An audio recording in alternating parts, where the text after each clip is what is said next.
안녕하세요. 저는 전라북도 환경정책 분야 연구를 담당하고 있는 전북연구원 장남정입니다. 코로나19 사태의 장기화로 전 세계 모두가 어려운 시기를 보내고 있습니다. 사회적 거리두기, 방역수칙 준수 등 잃어버린 일상이 이제는 새로운 일상이 되었습니다. 그러나 코로나19의 작은 파도를 견디고 나면 더 큰 파도의 위협이 기다리고 있다고 합니다. 바로 기후변화를 포함한 환경의 역습입니다. 전문가들은 감염병 또한 야생동물의 서식처 훼손 등의 환경 문제에서 발생한 것으로 설명하고 있습니다. 인류는 화석에너지 기반 산업과 자본주의 시스템을 통해 지금의 화려한 문명을 이루었습니다. 그러나 그동안 비용을 지불하지 않은 환경 문제, 특히 기후변화는 인류가 가장 시급하게 대응해야 할 최우선 과제로 대두되었습니다. 제 강의에서는 전 지구적 기후변화에 여러분께서 어떻게 슬기롭게 대응해야 하는지 알아보도록 하겠습니다. 구체적으로 첫째, 기후변화와 탄소 중립, 둘째, 탄소 중립 대응 현황, 마지막으로 탄소 중립 실천 방안의 3개 주제 강의를 구성하였습니다. 첫 번째, 기후변화와 탄소 중립 주제입니다. 기후변화 원인으로 알려진 이산화탄소와 메탄과 같은 온실가스는 자연 상태에서 지구의 적정 기온을 유지하는 데 꼭 필요한 역할을 하고 있습니다. 그러나 인간의 인위적인 활동으로 인한 과다한 온실가스 배출은 지구 표면에서 외부로 방출되는 에너지를 흡수, 반사하여 기온을 상승시킵니다. 이러한 기온 상승은 그동안 균형을 이루었던 지구의 기후 시스템을 붕괴시켰습니다. 그 결과 인류가 경험하지 못한 이상기후 현상이 발생하게 되었습니다.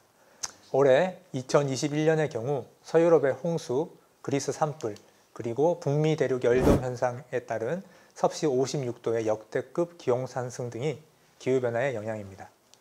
그럼 우리나라의 영향을 살펴볼까요? 작년 2020년 우리나라는 54일 최장기간 장마와 1973년 이후 1월 역대 최고 기온을 기록했습니다. 뿐만 아니라 지난해 6월 평균 기온이 7월 평균 기온보다 높았습니다. 이는 기상 관측 이래 첫 번째입니다. 이처럼 우리나라도 매년 기록적인 이상기후 현상이 발생하고 있습니다. 전라북도도 예외는 아닙니다. 전라북도 농업재해 발생 현황을 살펴보면 2015년 3건에서 2020년 8건으로 발생 빈도가 증가하였습니다. 봄철 이상 저온, 우박, 태풍, 집중호우 등 다양한 자연재해가 원인이었습니다. 이 외에도 기후변화는 전 지구적으로 식량 부족, 감염병, 폭염, 생태계 붕괴, 해수면 상승 등 인간의 모든 활동에 영향을 미치고 있습니다. 문제는 앞으로 기후변화의 불확실성과 강도가 더 커질 것으로 전망된다는 것입니다. 기후변화 대응을 촉구하기 위한 기후변화 전문가 그룹인 IPCC는 2018년 10월 지구온난화 1.5도시 특별보고서를 발표했습니다. 보고서에서 지구온도 상승의 마지노선을 1.5도씨로 설정하였습니다. 현재 지구의 온도는 산업화 이전보다 약 1도씨 상승하였습니다. 학자들은 기온 상승이 1.5도씨를 넘어 2도씨를 초과할 경우 더 이상 균형 잡힌 기후로 복구가 어렵다고 판단하고 있습니다. 따라서 지구 온도 상승을 1.5도씨로 막아내야 합니다. 이 보고서에 따르면 지구 평균 온도 상승을 1.5도씨 이내로 억제하기 위해서는 온실가스 배출량을 2030년까지 2010년 대비 최소 45% 이상 감축해야 합니다. 또한 2050년까지 전 지구 탄소 순 배출량이 제로가 되는 탄소 중립 달성의 필요성을 강조하였습니다.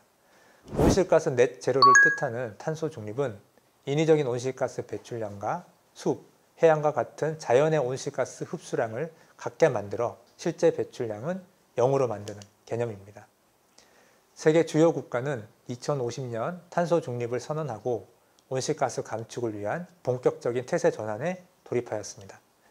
우리나라도 2020년 7월 지방정부 실천연대에서 탄소 중립을 공동 선언하였고 이후 10월 정부도 탄소 중립을 선언하였습니다. 비록 탄소 중립을 준비할 시간이 많이 남지 않았지만 늦었다고 생각할 때가 가장 빠르다는 말이 있습니다. 이제는 지구를 위해서가 아니라 나 자신의 생존을 위한 필사적인 노력이 필요한 시점입니다. 시청해 주셔서 감사합니다.